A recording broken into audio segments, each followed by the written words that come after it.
মুরগির কিমা সঙ্গে আমি ফ্রোজেন করে রেখেছিলাম।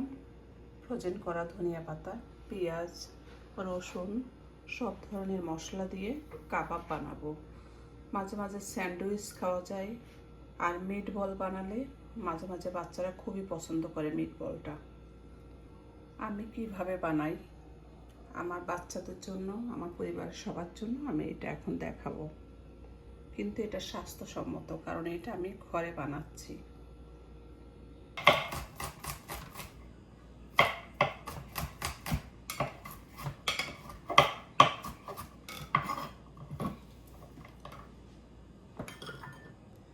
একটা ভিডিওতে আমি দেখিয়েছি ধনিয়া পাতা ডিপে কীভাবে ফ্রোজেন করে রাখতে হয়। আজকে আমি এই ধনিয়া পাতা ব্যবহার করব, ফ্রোজেন ধনিয়া পাতা।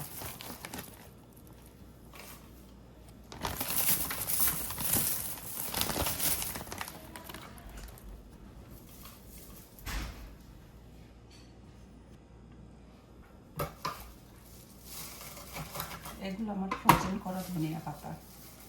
দেখুন, একেবারে ফ্রেশ ধনিয়া পাতার মতো।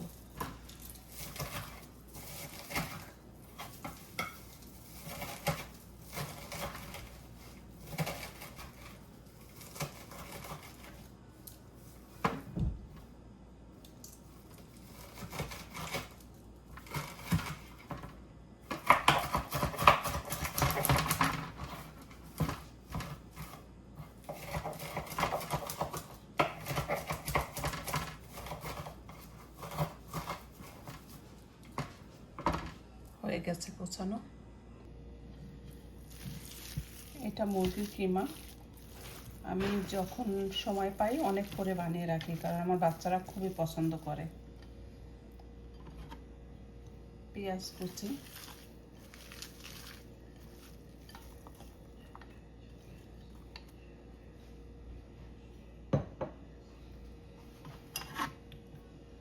রসুন কুচি। বাটা রসুন দেব না, এই জন্য বাটা রসুনে কাঁচা কাঁচা গন্ধ আসে।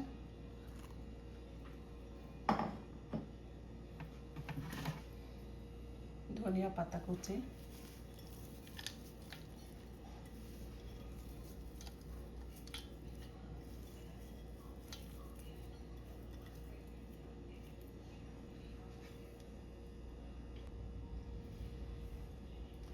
এখন আমি পাউডার মশলা দেব।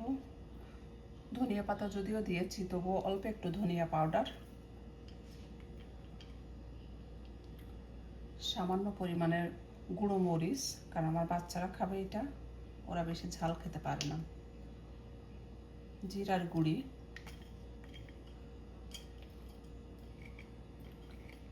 স্বাদ মতো লবণ,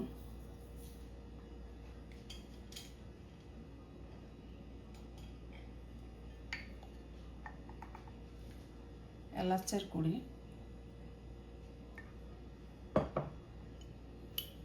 আর দেব চাট মশলা। যদি আপনাদের কাছে চাট মশলা না থাকে, না দিলেও অসুবিধা নেই।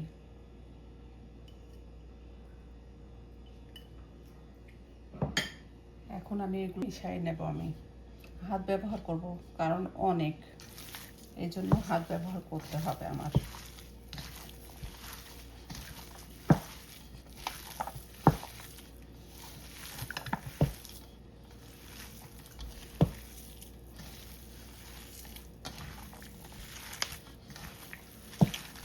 ভালো করে মেশাতে হবে।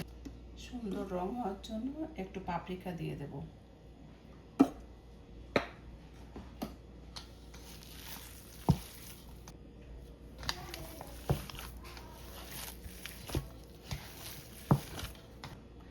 মাখানো হয়ে গেছে, কিছুক্ষণ এইভাবে রেখে দেব।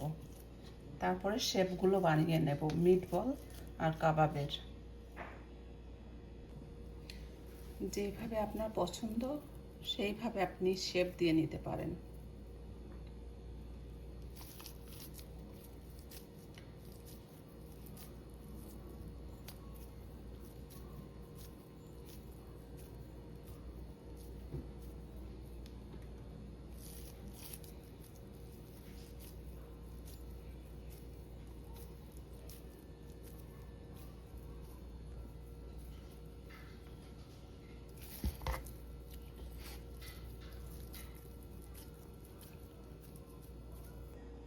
আমি মিট বল আর স্যান্ডউইচ বানানোর জন্য কাবাব বানিয়েছি। এগুলো আমি এখন ডিপে রেখে দেব। যখন ফ্রোজেন হয়ে যায় আমি জিপলক ব্যাগে রাখবো। যখন ব্যবহার করার দরকার তখন আমি অল্প অল্প নিয়ে ব্যবহার করতে পারবো।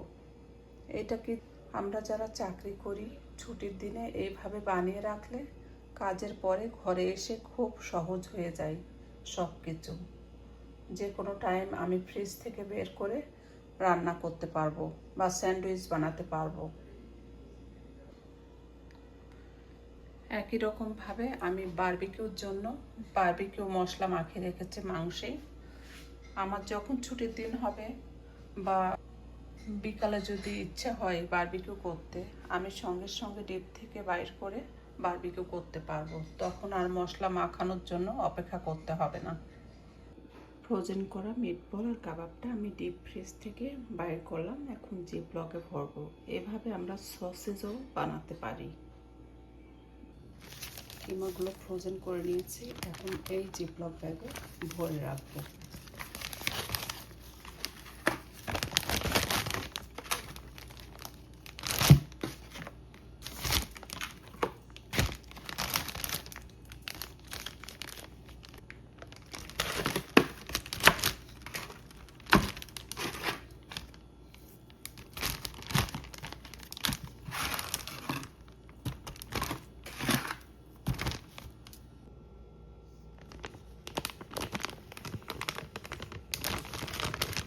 এখন কিমাগুলো এইভাবে আমি ডিপে ভরে রাখবো, আর যখন প্রয়োজন হবে বাহির করে রান্না করব।